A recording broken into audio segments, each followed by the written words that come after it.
इसमें से अपनी चैनल आपका स्वागत करता हूं आपके अपने यूट्यूब चैनल पर। दोस्तों आज की वीडियो में यहाँ पर मैं आपको इनकम टैक्स में टीडीएस और टीसीएस पेमेंट का सबसे आसान तरीका बताने वाला हूं। आपको जो है करेक्ट हेड में और करेक्ट प्रोसीजर से ही पेमेंट को करना होगा। वीडियो को पूरा एंड तक देखिएगा और शेयर कीजिएगा। जो इनकम टैक्स के कोड्स हैं वो चेंज हो चुके हैं। अब आपको इनकम टैक्स एक्ट 2025 के अकॉर्डिंग पेमेंट करनी होगी। ध्यान रही, जो आपका ये टैक्स ईयर है 26-27, इसके लिए आपको इनकम टैक्स एक्ट 2025 में पेमेंट करनी है। अगर आप प्रीवियस फाइनेंशियल ईयर 25-26 के लिए कर रहे हैं तो 1961 में पेमेंट करनी होगी। सबसे पहले आपको जो है अपने टैन के थ्रू लॉगिन करना होगा। फिर मैं यहाँ पर आपको ये भी बता दूंगा कि पुराने जो आपके सेक्शंस थे जैसे 194J, 194A, 194H, तो उनके कंपैरिजन में न्यू सेक्शंस क्या हैं और उनका आप कैसे आइडेंटिफाई कर पाएंगे वो भी मैं यहाँ पर आपको साथ के साथ ही बताते चलूंगा। एक मैं कंपैरिजन चार्ट भी आपको दिखा देता हूँ और इनकम टैक्स की साइट से आप इसको कैसे चेक कर पाएंगे वो भी मैं लाइव यहाँ पर आपको बता दूंगा। उससे पहले इस वेबसाइट पर अगर आप अपने टैन नंबर को रजिस्टर कर ले, रजिस्ट्रेशन के लिए सेपरेट वीडियो मैंने अपने यूट्यूब चैनल पर अपलोड किया हुआ है। पेमेंट के लिए भी काफ़ी वीडियो है लेकिन मेरे पास क्वेरीज आ रही थी तो यहाँ पर आपकी सारी क्वेरीज मैं रिजोल्व करूँगा। उससे पहले यूजर आईडी यानी कि टैन नंबर एंटर करना है, पासवर्ड एंटर करके लॉगिन कर लेना है।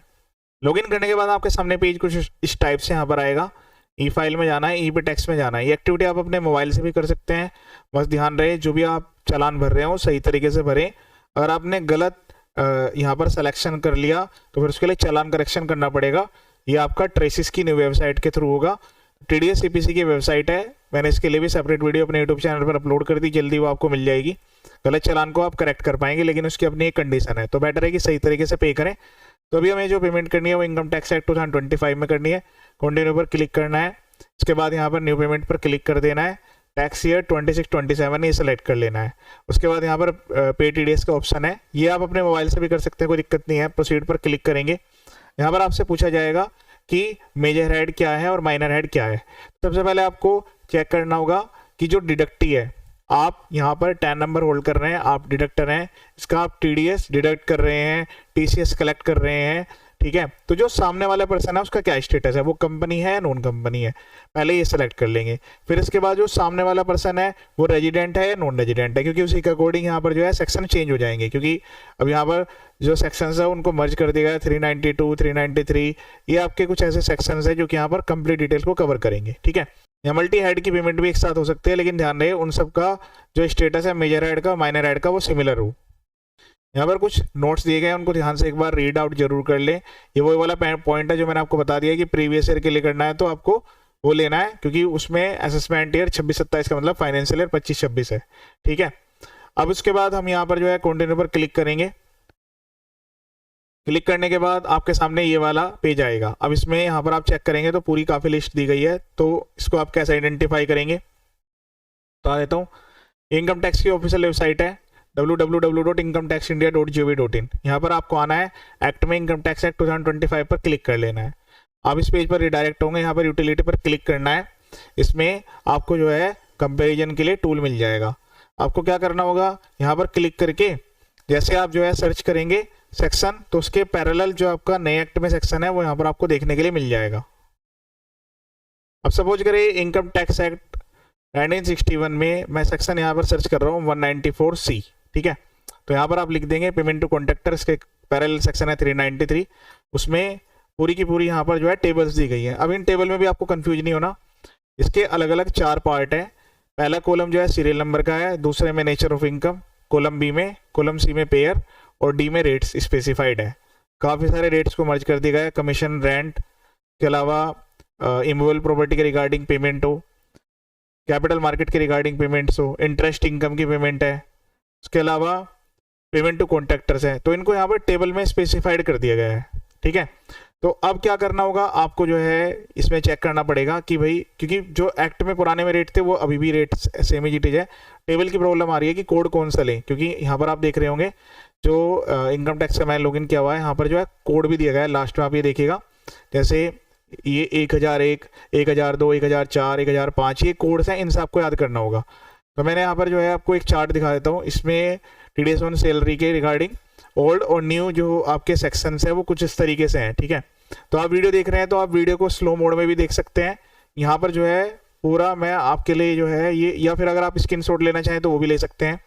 इसके बाद जो है सेक्शन जो है 393 है अदर देन सैलरी के लिए। सैलरी के लिए 392 है, उसमें ऊपर सेक्शन में आपको दिखा देता हूँ, ये वाले सेक्शंस हैं आपके 392। देन उसके बाद इसके जो पेमेंट कोड है 1001, 1002, 1003, 1004। देन उसके बाद जो पेमेंट कोड है वो आपके 393 के हैं, 1005 कमीशन और ब्रोकरेज। इसमें आपको टेबल सीरियल सेलेक्ट करनी पड़ेगी। 393 टेबल 1 सबसेक्शन 1 में टेबल 1 है, सीरियल नंबर 1, जैसे कि मैंने आपको अभी दिखाया इनकम टैक्स की साइट से। वहाँ पर आप कंपेरिजन करके भी ले सकते हैं। 1005 इसका कोड है, तो मैं जैसे सपोज करो यहाँ पर 1005 सेलेक्ट कर लेता हूँ।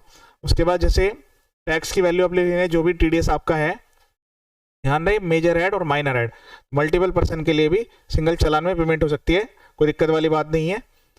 देन उसके बाद ऐड पर क्लिक कर लेंगे। अब हो सकता है कि आपको किसी दूसरे ऐड की भी पेमेंट करनी है, तो भी यहाँ से आप सेलेक्ट कर पाएंगे, कोई दिक्कत वाली बात नहीं है, ठीक है।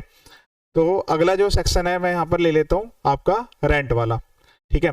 तो रेंट में 2 कैटेगरी होती थी, पहले भी 2% का रेट था, 10% का रेट था, और 50,000 पर मंथ की लिमिट आ चुकी है। ये तो नया अमेंडमेंट ही था।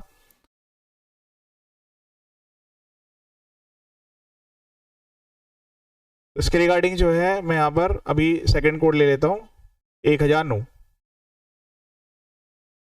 इसमें मुझे 5,000 की पेमेंट करनी है, तो मैं यहाँ पर मल्टी हेड्स करके भी पेमेंट कर सकता हूँ, ठीक है।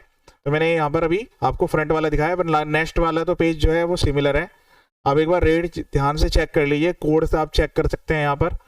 फिर उसके बाद जो है आपके सीरियल नंबर 1 2 3 4 5 6 इसके रिगार्डिंग मर्ज है एक साथ, क्योंकि प्रोफेशन और जो आपका कॉन्ट्रैक्टर वाला सेक्शन था, उन दोनों के रिगार्डिंग एक साथ इन्होंने मर्ज कर दिया। उसके कोड कुछ इस तरीके से हैं।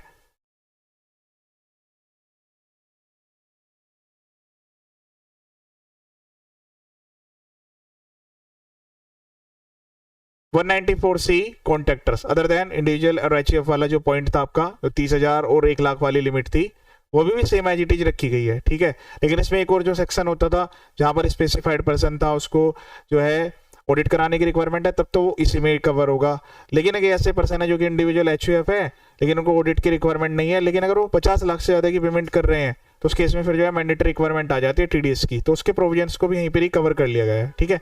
तो ये मर्ज कर दिए गए हैं, काफ़ी सारे सेक्शंस आप देखेंगे। तो आप इनको ध्यान से एक बार रीड कर लीजिए, वैसे जल्दी आपको जो है ये याद हो जाएंगे, क्योंकि अभी आप फर्स्ट टाइम पेमेंट करें तो हो सकता है कि आपको थोड़ी प्रॉब्लम आए, लेकिन बाद में जो है आप यूज हो जाएंगे और सारे सेक्शंस आपको याद हो जाएंगे, ठीक है। 393 वाले के रिगार्डिंग विनिंग फ्रॉम लॉटरी जो ऑनलाइन गेम्स वाली इनकम होती है, उसके रिगार्डिंग जो सेक्शन है वो 393 सबसेक्शन 3 में कवर है। 393 सबसेक्शन 3 थ्रेशोल्ड लिमिट अभी भी सेम एज इट इज रखी गई है, जो लिमिट पुराने एक्ट में थी वही सारी की सारी लिमिट यहाँ पर एप्लीकेबल है। इसी तरीके से जो TDS है, सेम TCS के जो कोड्स है वो भी चेंज हो गए हैं। तो इसके जो कोड्स हैं वो आपका 1068 1068 से स्टार्ट है, और यहाँ पर अलग अलग कोड्स दिए गए हैं, ठीक है। तो बेटर है कि TDS का और TCS का चालान एक साथ मत करिएगा, TDS का अलग करिएगा, TCS का अलग करिएगा, ठीक है, क्योंकि दोनों के जो फॉर्म्स हैं वो यहाँ पर अलग अलग है। हाँ, TDS के मल्टीपल के एक साथ आप कर सकते हैं।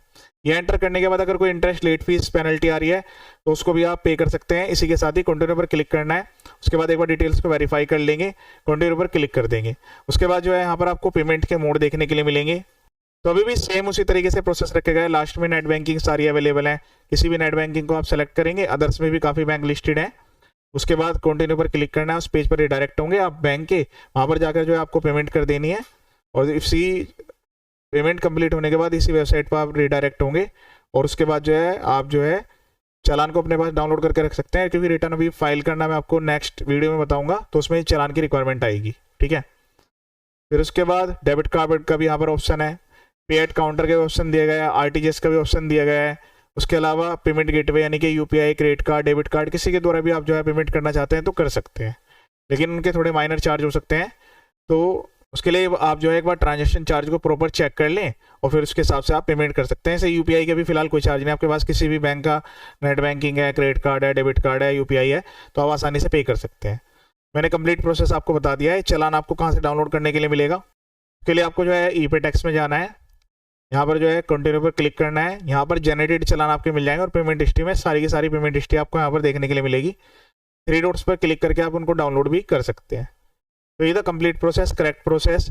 और जो चालान के सीरियल नंबर्स हैं, जो चालान के कोड्स हैं, वो आप जो है प्रॉपर्ली ध्यान से एक बार समझ लें, उसके बाद ही पेमेंट करें, क्योंकि एक बार आपने पेमेंट कर दिया फिर उसके बाद जो है आप उसको करेक्ट करना चाहेंगे तो करेक्ट करने का प्रोसेस अवेलेबल है, लेकिन वो जो प्रोसेस है उसमें भी काफ़ी टाइम आपको लग सकता है, ठीक है। तो अब आपको जो पेमेंट करनी है, अगर 1 अप्रैल 2026 के बाद से किसी भी मंथ के लिए, तो आपको नए एक्ट में करनी होगी, इनकम टैक्स एक्ट 2025 के हिसाब से। और अगर पुराने के हिसाब से पेमेंट करनी है तो आपको ओल्ड एक्ट में करनी होगी। तो ये था कंप्लीट वीडियो। इसके अलावा यहाँ पर टीडीएस के रिगार्डिंग मैं सारी जो सीरीज है वो अपलोड करने वाला हूँ। टीडीएस टीसीएस रिटर्न फाइलिंग, फिर उनके करेक्शन प्रोसेस, सारे फॉर्म्स नए अपडेट हो गए, इनकम टैक्स हिस्ट्री, काफ़ी सारे वीडियो यहाँ पर अभी आने वाले हैं, जो कि हर टाइप के नोटिस के रिप्लाई, और अगर आपके ऑर्डर जारी हो गया तो अपील कैसे करनी है, वो सब कुछ मैं वीडियोज में अपलोड करूंगा। चैनल का पर्पज फुली एजुकेशनल है, वीडियो को शेयर जरूर कीजिएगा। ये वीडियो देखने के लिए थैंक यू सो मच।